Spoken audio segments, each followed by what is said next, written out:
understand therapies and why they often don't work with PTSD, we need to understand what living with PTSD is like. So, the trauma happened.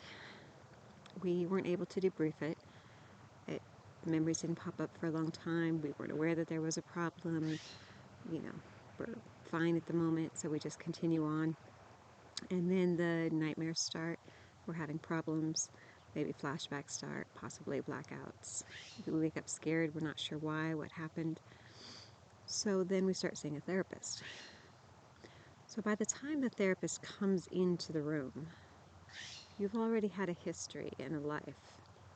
I tell people with weight loss all the time that you didn't put on the weight overnight. So dieting is probably going to take a little while because it happened slowly.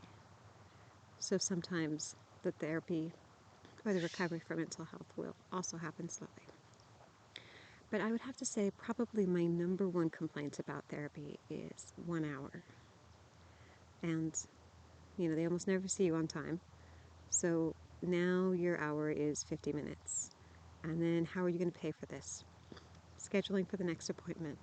So your hour is actually only, 35, 40 minutes? And then you have your initial, how are you? How was your day? You're looking at 30 minutes. By the time you actually start talking about anything, the session is over. And, they can say that we'll pick up the next time you meet, but do you really? Or do you go back into that, how are you? How are you feeling? If you're on meds, maybe there's a few minutes about how your meds are working, potentially even more than that. I know that I've been on so many of them that a lot of times the entire therapy isn't therapy. It's what medications I've been on, what were my levels, what's a new medication, maybe if we cross-reference this and that, and there's not really any therapy going on there anyways. So that's a huge problem. The other problem with PTSD is you can be fine until you're not fine. And I think that is probably the most problematic. And that's kind of where I ran, was I could do and accomplish and be, and then snap, I'm not fine. When someone is sick all of the time, you tend to get treatment. But if you're doing better and then not, you tend to not go have those things looked at. Your back doesn't really bother you 99% of the time. Every once in a while it glitches. So maybe you'll go see someone when it glitches, but then it's fine again, so you don't keep going. Therapy does that too. As long as you're functioning and doing everything and everything is fine, you don't keep going. So those are some issues. The other is depending on the trauma. So if it's a trauma that you've kept secret because you're afraid people will find out or people will know, seeing and paying someone to listen to you about that trauma kind of still keeps it in that I have to keep this a secret thing.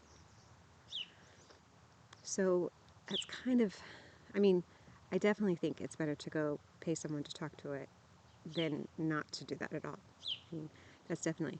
But as long as you're still feeling shame that you can't tell people about the molestation or the this or the that or the, then that doesn't actually overcome the barrier. Now, some good therapists will tell you that you need to get into group therapy and you need to start talking about it and you need to start talking about it and you need to, meet other people and get into that, which is kind of why PTSD.online was set up, is so you can meet other people, because it's not really easy. Good therapists, bad therapists. I have seen probably dozens, and out of them, I think only 2 of them were any good. The first one was an abnormal psychology professor, and he was very useful, very useful. He scheduled me last in the day so that way I could go to work or go to school or do whatever I was doing. If we needed to go over the hour, we could go over the hour. He did not address billing at the same time that he saw me. That, I think, was huge, because the entire appointment wasn't about payment. It was about the therapy. So the billing happened separate from the therapy. So there were several things that were adjusted in that, and that made, I think, seeing him very useful. And he was a normal psychologist, so that helped quite a bit too. He's more familiar with some of the odds and ends and other things that most people don't have to live with. The second one was in prison, and I believe she got fired. She would come check on me and other girls after hours or whatever, after count, and make sure that we were doing okay. Now, there was that whole prison connotation of course, everything you say is disclosed to the government. But, and I don't know actually how much use the actual going to see her was, but the fact that she came and checked on us, I think, was pretty huge to me. Just knowing that it wasn't just about the job and the payment. So that was really good. But she did come see me because, like I said, I think they fired her, caring too much about her paymates, or maybe she had some issues with the way we were being treated, or whatever it was.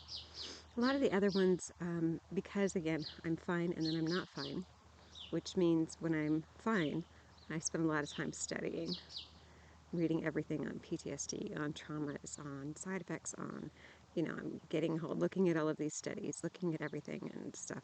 So there were some therapists that I thought, this is just an entire waste of my time. And then it did get to the point where I'd be sitting in therapy and they'd say something, and I'm like, oh yeah, I read that study too. Their case subjects were blank, blank, blank, and it was from a limited set, and and they're like, oh yeah, okay, yeah. So when you have as much information as the psychiatrist does, it's really hard to take them seriously, because then it's more of a academic debate than it is actually useful. And psychiatrists, therapists, they're just people, just like me and you. They may have studied more, they may not have. They have their own wants, needs, feelings, emotions, religions. They have their own background and their own information. So when you're seeing them in therapy, a lot of times those things will come out. And I know there's been a few that I've questioned. I'm like, yeah, but I don't believe that. And I'm not going to believe that, because that's kind of a condemning belief system. A lot of therapists are just trying to get you to conform. Just, you know, as long as you just are a cog in the wheel or another soldier in the army, or it's not about getting better, it's about just making sure that you can function and go to work and be just like everybody else. So some of them are zombie creators. They're like, okay, we just need you to be like everybody else. We don't need you to be healed. We don't need you to be better. We just need you to act and behave like everybody else. So that's not all therapists all the time. Another problem with therapy is there's not very many of them. It's hard to find them. So even if you had the money, you could take time off work. You could, all of these other boundaries between getting into therapy, there just may not be one in your area. And the ones that are there may not be qualified, or they may just be there to prescribe you medication. So you're not really getting therapy either. So there's a lot of boundaries. And that's not anti any type of treatment or anti any type of, there's a lot of things that come into play with therapy just initially. So my recommendation is that if you can afford one, if you have time to go see one, if you can find a good one, if it's in your schedule and you have that availability, then yes, by all means, go see a therapist. They can be very helpful if you've got a good one, if you can get to them, and if you can talk to them. PTSD.online and PTSD Sucks is because most Americans can't find one, can't afford one, have to take time off work, and that's another big problem. If your appointment is at 9 o'clock in the morning and you've got an emotion, let's say you did get into something, and then you're supposed to be to work at 1 o'clock because you're a waitress, or it's hard to shut that off. Okay, we were just talking about, some pretty violent things, and then now I have to shut down all of my emotions, shut down all of so I can go punch the clock someplace. So there's a lot of issues there. Most Americans can't take time off work, afford it, find one. So quality of therapists is huge, though. What are they doing? What is the goal in the sessions? But nowadays, just finding one, that by itself. So maybe look at, if you really are not comfortable talking openly in a group therapy setting, even online, even anonymously, and you really need to find a therapist, maybe start looking at some And there's, psychologists, psychiatrists. There's also therapists. Maybe look into people depending on what the issue is. Talk to people in the DV department, DV awareness, and maybe they have someone that can get somebody else on a schedule. If it's the violence, check victims' compensation. Check with the places, depending on your issues, if they are more specific, because mine, of course, hit the scale. But if they are more specific, try to reach out to people that help, like even on the emergency level, and maybe they can refer you to someone in the area that does handle those issues. So that's what I have to say about therapists. I do know that there are some personal problems that I've had. There was one therapist I went to go see, and she was supposed to be a specialist in domestic violence and child abuse and all of that. And I was in the room for about 2 seconds, and I don't remember what she said, but I knew I could not see her.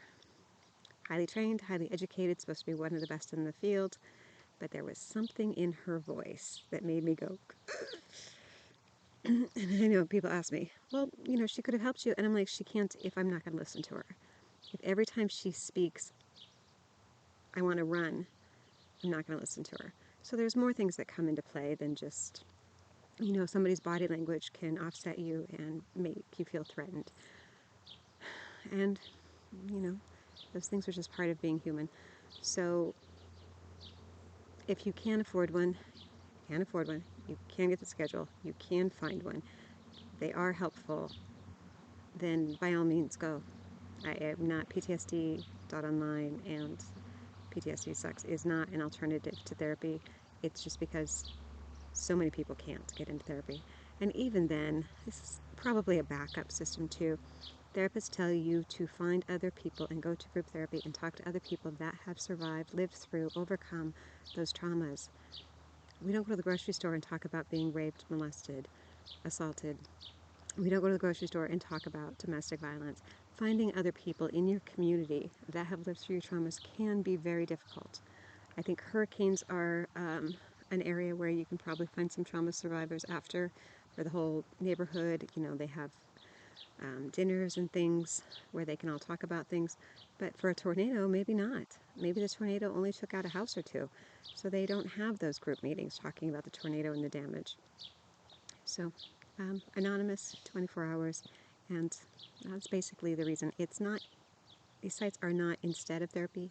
They are to support therapy that you're in, or if you're too shy to go to therapy, or you just can't afford it. So that's my view on therapy. It's just hard to get to. And believe me, something is better than nothing.